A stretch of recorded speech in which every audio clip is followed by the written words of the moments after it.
All right, what's up, everybody? We are back with episode 11, me and my brother ACS. Today we're going to talk about the top few quarterbacks of the week. We've been super fortunate to watch some awesome quarterback play lately. Aust, who are your top few guys from college football in week 2? All right, let's do it. So number one, I think, is everybody's number one coming off of this week, which is Quinn Ewers. To walk into the big house, to do it the way he did it, to lead his team the way he's leading the team. I absolutely love and adore vulnerability in college football. So when Quinn Ewers has stood up at the microphone many times over the last couple years and talked about how when he started his career at Ohio State, he was not even close to the man that he is now. Like, not only his relationship with God, but also his relationship with like co-curriculars and doing other things outside of football, and just his focus. And like, to me, like, he is the unequivocal leader of that football team. You can tell he's having a great time while he's out there. And Cam Ward has now made this extremely difficult. These two are in their own category, to me at least so far. But the way he throws the football is extremely dynamic, and we'll talk about that a little bit. I'm sure Mitch will dive into that. Number 2 is Cade Klubnik. Okay, the reason that Cade's up there and at number 2 is because really tough to come off a performance that, just like we talked about in the last episode about Notre Dame kind of circling Texas A&M as their season, it's like Clemson had circled Georgia all year. And you go into the first game of the week and you get your ass kicked and you only score, I think, 3 points. Yeah. And it's like, then you respond by, I don't want to butcher the number, but I think it was like literally 49 points at halftime. Like, Yeah, I think they ended up putting like 66. insane. But Andy, it wasn't just, Clemson run the ball, throw bubble screens. Like, he hit a couple deep balls and he played really well. So again, just the competitive resolve and the ability to bounce back off of that. And then I'm going to learn it through this season, but I'm not diving into his last name again. All right. But is Nico Young cat for Tennessee, going on the road to NC State, as Mitch mentioned in the last episode, bouncing back off an interception the way that he did.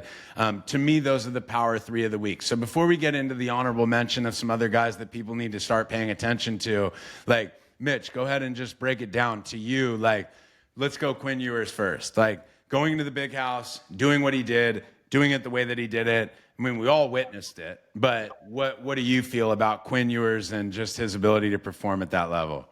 Yeah, I think, you're going into the reigning national champions stadium, and no shabby stadium. The big house is called the big house for a reason. It's an awesome environment, and man, he really didn't let the environment phase him. The whole offense, the whole team looks super confident. And I think they play confident because they know Quinn Ewers is confident, and he's a confident vibe in the locker room.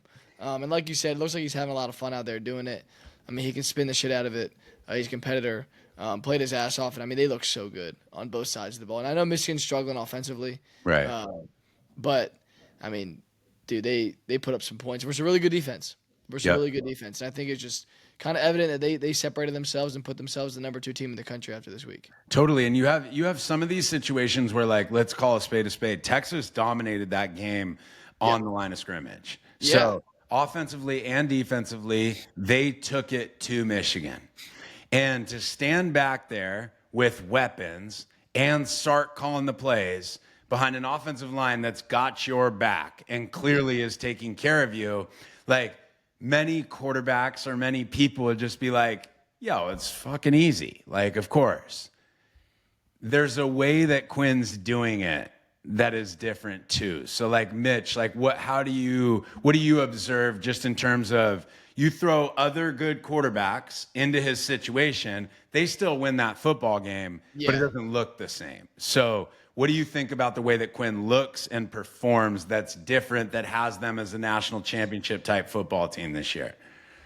Yeah, honestly, I think when you play on a good team like that, and you have a really good O-line, you have good backs, you have really dynamic receivers, and a great play caller, dude, I think it adds even more pressure because you should have success. I hear that. Yeah. So there is no excuses. There is no outs. There is no, oh, well, my O-line stinks, so that's why, whatever. Or I don't have great receivers. Bro, he has all of that.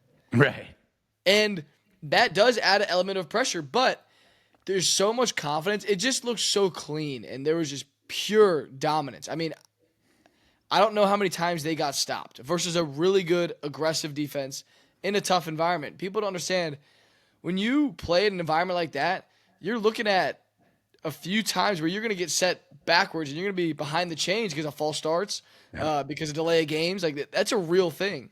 But man, it looked easy. Like he just made it look easy. It wasn't like, they had tough grinded out drives and they did, but it wasn't like, oh, we punched it in finally. It was like, okay, 4 plays, and then there was an 8-play drive, then it was a 6-play drive, and they were just like gashing them, just consistently gashing them. It just made it look easy. Totally. Easy. And the party hat that I'll throw on that one too is that, like, of course, Austyn's using the word aura, but like there's an aura about that team because of the way that Quinn plays too.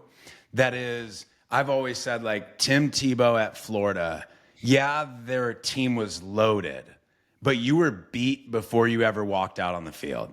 Yeah. Like, you knew we have to beat 15 in the swamp, like, and they are a different breed. Yeah. It's like I can think back to Vince Young at Texas, or I can think back even more recently to like a Tua at Alabama with Henry Ruggs and Jerry Jeudy and Devontae Smith and all these guys, where it's like there's almost a feeling of being defeated before you ever start. Just because you walk into that stadium and you're like, they're going to have to fuck a lot of stuff up for us to win this game today, 100%. And meanwhile, we're going to have to play perfect. Yeah. And I think that there was a bit of that aura on display from Texas, where it's just like, not only they go into the big house in silence and beat the shit out of Michigan, but the way they did it and the way they looked together and how easy it looked for Quinn and the game plan that they put together is just like, fuck, we got to go play those guys. Yeah. Like, so that's why I think Quinn will be up for the Heisman Trophy. He'll be in that conversation at the end of the season. And anyway, enough Texas, dude. Enough Texas. All right. So Cade Klubnik, we touched on it at the beginning, but Mitch, go for it. Yeah, I just think, last year they didn't have a great year offensively. They weren't as dynamic in the past, and really they haven't been since Trevor Lawrence left. And again, very tough shoes to fill. You got a great line of quarterbacks. You got Dak, problem, an idiot. You got Deshaun Watson, then you go Kelly Bryant, and then you got Trevor Lawrence. Like, you got a set of dudes. I mean, say Taj Boyd's name for my guy. I mean, Taj Boyd. Of course, Taj Boyd. Thank you. Taj Boyd's a Virginia guy. Taj Boyd's a Virginia guy. Of course. love Taj Boyd. So, yes, obviously Taj Boyd. But, yeah, they've had some dudes at quarterback for a long time. So you kind of expect Clemson to be a high-powered offense with NFL receivers everywhere, and they haven't really been that in the last few years. And there's a lot of pressure going to that Georgia game. You don't have a great offense the year before. Yeah. A lot of pressure to have a good offense. And then you play the best team in the country and you lay an egg. So those thoughts from the offseason and those outside whispers haven't really left yet because you haven't proven it. Yeah. And then you come back and have a great game. I think he had like 7 total touchdowns. I think his completion percentage was 80+. Wow. Just played a complete game, looked really good. He's a good quarterback. He really is. And I thought he played – just to be able to bounce back like that versus a good App team. Like, if that game was a 3-point game, I wouldn't have been surprised. Right. Like that's a game like that that's just going to be a tough, sweaty matchup because App State always plays well in those kind of games. But he handled business, and he kicked ass. I thought it was a great week for him. I know you watched it. You texted me during the game and just said he looked good. What were some of the things you took away from watching him play? I just thought he consistently delivered when the opportunity was there, and I haven't always seen that consistency from Cade Klubnik. Like, I think last year with Lincoln Riley's brother, like, taking over the offensive coordinator role, and then Dabo has always been an offensive coach with influence there. I thought that they were kind of in an identity crisis a little bit. Yeah. And so I just didn't think that Cade played as consistently as, like, his skill set could show. And what I was impressed with is kind of the things that you're talking about just in terms of the implications of what the week means, too. Like, you're playing a good App State team, but you just got that circle game on your calendar. You just got your ass kicked in that game in Mercedes-Benz. And now you're coming back home to Clemson, and there's enough on the line there, especially with all the heat that Dabo's taking these days for the way he handles, like, NIL and all of that, the transfer portal stuff, is like there is – it would be easy for a quarterback to go back home and play that game safe. Yeah, And 100%. and to me, he played the game aggressive. Yeah. And that was like, 100%. and not only did he play the game aggressive, which was impressive, he also hit on the opportunities that he had. Again, this was not traditional old school Clemson throwing bubbles and fades. Like, he hit some balls now. So, like, he was playing, and it was really cool to see that Clemson team get into some synergy there, just because it's been a tough couple of years. Like, there's still a very good football team with a lot of really good players, but Dabo's been taking that heat. Now national attention is kind of like, dude, do they still have the same culture over there? Like, are they still where they're at? And it's like, to me, that performance against App State showed you they have good culture. Their offense is getting there. Like, despite what anybody says about him not taking guys out of the transfer portal, they still got dudes all over the field. So, they're still there. Yeah. So I just thought that was a really like gritty kind of performance by him. And then somebody that we both really like, we've talked about him already, but somebody that we're just diving into a little bit more on, like, tell me about what about Nico, besides being a great guy, like, what about Nico is impressing you the most? Because he's new to us. Like, he only played one game last year. Like, what is impressing you I'll say it this way, like, we feel like we've already watched him play 8 games. Yeah. Which is like one of the biggest compliments I think you could ever give a quarterback, is I've only seen this young cat play 2 or 3 football games, and I feel like I already know who he is as a quarterback. Yeah. So, like, explain that dynamic a little bit, Mitch. Yeah, I think, we talked about this in the last episode, but his just maturity and calmness. I mean, I think he's probably 19 or 20 years old. I think he's a redshirt freshman. Yeah. So he's a young guy. And to play at Bank of America Stadium in Charlotte, North Carolina versus NC State, where it's going to be sold out with UT fans and NC State fans, to throw a pick at 20 years old in your first big college football game and not freak the fuck out is impressive. A lot of guys, their eyes would have been wide open. And then as they got older, they would have said it, like, understood that situation down the road in their career. But that's the first time it happened to him. Yeah. And it was like he'd been there 3-4 years before. Just super impressed by his maturity, his ability to bounce back, and damn, dude, he can freaking spin it. He's one of those 6'6" guys, kind of like Trevor Lawrence, and height doesn't make you better. I don't believe it, but he's got those long arms, dude, that he can just that thing just like he can just spin it. He can just spin it. I love watching him throw it. So I'm a big fan of Nico, and he's gonna have a great career. I'm sure it'll be short at Tennessee, and he'll be playing on Sunday soon. Yeah. But yeah, what did you think about Nico? I know you watched that game. I mean, I think it's kind of a little bit of what you touched on. Like, forget the character piece, which is extremely important, but Mitch has just already mentioned it. For me, when you look at a taller passer, guys, the way the game is evolving now and how much athleticism is a part of playing quarterback, especially like, Mitch said, like, I don't believe that height is something that makes you a better player. Dude, but I do believe that height at a certain extent could actually hurt you. Yeah. Like, being too fucking long and too gangly, it's harder for your body to stay compact and move. Yeah. Nico absolutely looks every bit of 6'5", 6'6" when you see him standing on the field, but the way he throws the ball looks like he's 6'3.5", 6'4". Yeah. It's just very connected. It's very easy for him, which is like what Mitch and I talk all the time about. It's like, you want to go look at the best quarterbacks in the world, just ask yourself how much strain they look like they're under, like how hard it is for them. Yeah. I don't care if Quinn Ewers is down 2 touchdowns. It's not going to look stressful. No. Like, I don't care if Cam Ward is down 10. It's not going to look stressful. Mm. And you can tell and you can see that. And so just to see Nico, not only at that age, the maturity level, all of that, but to see a tall, athletic guy that is controlling the pace of the ball at every angle on the field and just mirroring those routes. When you see receivers consistently getting stapled 6 inches in front of the face mask, right in front of their face, where they can just keep running, you just know that his level of accuracy is on a different level than other people's is. And that's what I see. And again, Josh Heupel's offense with a good defense, watch out. Yeah, like that Tennessee football team, Yeah, they're going to be really, really good. So now, Mitch, as we like to end this segment always with just like shouting out a couple other quarterbacks that we thought played well during the week or that we thought of, and then we'll preview quarterback matchups of this week that we think you guys should just tune into to look at two good quarterbacks going back and forth. But those honorable mention guys are those shout out guys that maybe people don't know about the same way. Who would you say this week? Yeah, I think my favorite low-key guy, and I'm sure he won't be low-key very long, is Darian Mensah from Tulane. I mean, Hell dude, yeah. like, I think he's a redshirt freshman, and I think it's his first year starting. And, dude, he tore it up. Tore it up versus Kansas State. Played an awesome game. Just played with so much Shout out confidence. TJ Jordan. You're the absolute GOAT, brother. And you did that down in San Luis Obispo. Now, let's be real. He did that. Darian did that. But, Yeah. you guided him there, bro. And so just major shout out to you because that kid doing that at that age, love you, Coach. Keep going, Mitch.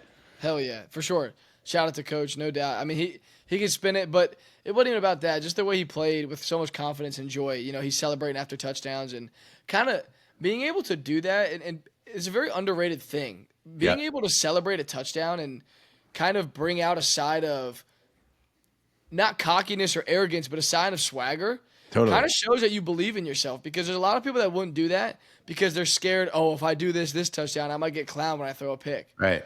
But, to be able to do that and feel free to do that is super impressive for a young kid. And, bro, he played a great game. And it was a down-to-the-wire game. I think they lost by a touchdown. Ooh. They kind of got hosed on a goal line play, little pick play, which really wasn't it was a bad call. Should have tied the game up. Totally. Got called back, unfortunately, threw a pick in the end zone. But that's quarterback, bro. And the part of that I want to bring up, too, is he fumbled on a sack. Yeah, he did. Yep. And scored. And then comes back and in the late fourth quarter drives all the way down the field. And you throw a pick in the end zone, but I think there was 6 seconds left on the clock. You have to be aggressive with that ball. Yes. But again, the response. Yeah, exactly. That's that young to fumble on a sack that he couldn't really control. They scoop and score it, but he could easily take that in his own head and go, I fucked that up. Yep. And he didn't. He came back and delivered on the drive, and then with 5 seconds left, just kind of ran into that whole thing. But anyway, dude, we're going to be watching you throughout your whole career. I can't wait to get back on a field with you. I got to throw with him down in San Luis Obispo, and he just has a maturity about him that is just unbothered. Yeah. And you love that shit because it's humble, but again, unbothered. In his own world, doing his own thing, and just super impressive to see that. So anyway, who else? Who else you got? Awesome. I'm going to spin it to you. Who are some of your guys? Okay, cool. So I think as the locked-in quarterback guy, I don't love the way he throws the ball like that, but Kyle McCord, dude, you go through last season at Ohio State where everyone is saying you're the reason why they're not elite. Yeah. You're the reason why they're not elite. As a starting quarterback at Ohio State, at the end of the season, your coach says, yo, hit the door. Thanks for everything, but hit the door. Yeah. And the coach at Syracuse is like, dude, I'm going to send some champagne over to Ryan Day because he's like, I'm so thankful that I got that kid, the competitor he is, the way he's approached this, and, plays lights out against – it was Georgia Tech, right? Yeah, Georgia Tech, who came in ranked. That's a big ACC game.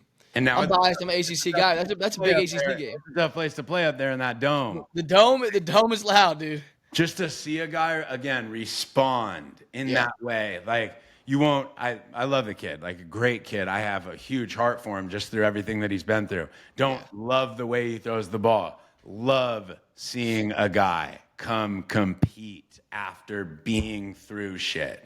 Yeah. Because now I know that kid's experiencing joy. Yep. And that makes my fucking heart so happy. 100%. Just coming off what we know his last 10, 12 months were.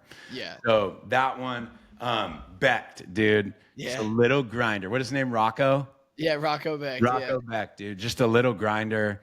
And just at all points, answering the call, making those tough third down throws, taking shots under the chin from an Iowa football team, and just coming back and responding and beating Iowa. It's a rivalry game, but beating Iowa on the road at Iowa in that environment, while you were down, I think 13-0 at halftime. Something like that. Something like that. That shit doesn't happen very often. Versus probably top 3-5 defense for the past like 10 years. 100%.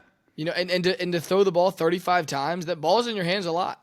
No doubt. You know, and having to make the constant decisions like that, it's mentally exhausting. And man, he played great, and they won the game. In a rivalry game like that too, Yeah. that's one of those big games that we shouted him out last week as a really good player. Yeah. But when you make that happen, that is a season-changing game in the sense that, like, now there is just this different level of confidence that you guys have. And so I'm sure they'll be a little bit more aggressive moving forward. I'm sure they'll trust him a little bit more moving forward.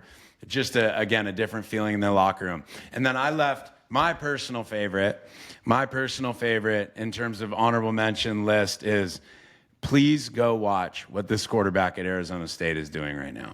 His name's Leavitt, Sam Leavitt, I believe is his name. But Mitch and I are always like crazy about the guys who are elite level competitors, just want to win, care about their guys. But I've always said, like, one of the things that you guys could do as a young quarterback that would help you the most out of all the shit that you have to deal with is just play the fucking game to win and do it not thinking about yourself. Yeah. Just go compete. And I see a fucking elite level competitor that put it on Mississippi State, that played his ass off in week one. And what I knew was I watched the interview after his game in week one, and I was like, okay, like there is no scared here. He's young. And just to watch him play physically, beating you with his arm and his legs, doing it in different ways. I always love the maturity beyond their years. So, like, Mitch, I know that's always your thing. Did you have anybody else that you thought of this past week? No, I think that was a solid list. I know your guy at Drake put it on him. 35-point dogs, the big overtime win. I know you posted about that. Bailey! Yes, that was awesome. Luke came to us 2 years ago. KJ and him got in the freaking lab. And Drake has never been, much of a football school. And last year had a hell of a season, earned the right to go get beat by about 50 points by North Dakota State in the first game of the playoff or whatever. But then this past week, he was playing Eastern Washington, and Eastern Washington was a 35-point favorite. And Luke, like, when you see our guys, what you're going to see is you're just going to see guys that are very loose, that can spin the shit out of the football. And he's just very confident in what he can do. And Drake is now mirroring that, and I don't want to put it all on Luke like that, but it's mirroring that. They know they have a quarterback that if he went down to Alabama, he would think he was going to win that football game. And so they're 35-point dogs against Eastern Washington. And this fool goes in there and throws for 380 and throws the most disgusting Aaron Rodgers fadeaway touchdown in double overtime from 25 yards out on fourth down. Anyway, Luke, you got me going there. But Luke Bailey, and we're going to cover some lower division guys throughout the year as well, because there's great football, especially at the quarterback position being played there. But Mitch, I appreciate you setting up that layup for me, because he's the man, great kid, and anytime we get to see a great kid doing that type of shit, it's pretty exciting. So if we missed anybody, drop it in the comments. Wait a second.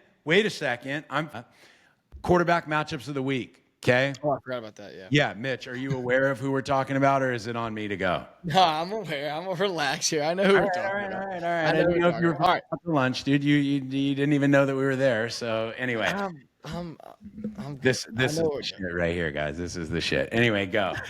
All right.